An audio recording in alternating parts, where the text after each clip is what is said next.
হঠাৎ করে দেখা দিল বন্যা, আর এর মধ্যেই 10টি জেলা ভয়াবহ পরিস্থিতি। 10 জেলার মধ্যে সবচেয়ে বিপজ্জনক অবস্থা আছে ফেনী, খাগড়াছড়ি, কুমিল্লা, নোয়াখালী। বন্যার কারণে সকল যোগাযোগ থেকে তো বন্ধ। এছাড়া ফেনীতে 3 লাখ মানুষ পানিতে বন্দী এবং বিদ্যুৎহীন। আর রাস্তার অবস্থা হলো কোমর পর্যন্ত পানি। এছাড়া অনেক রাস্তা পানির নিচে তলায় গেছে।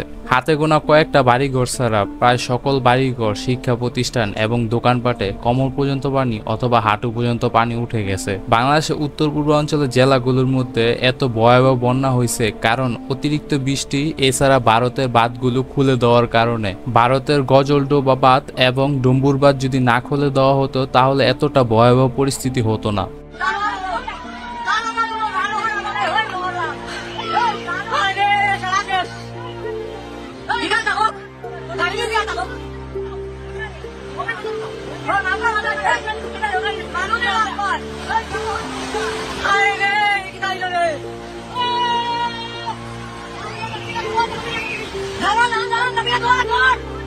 Jangan,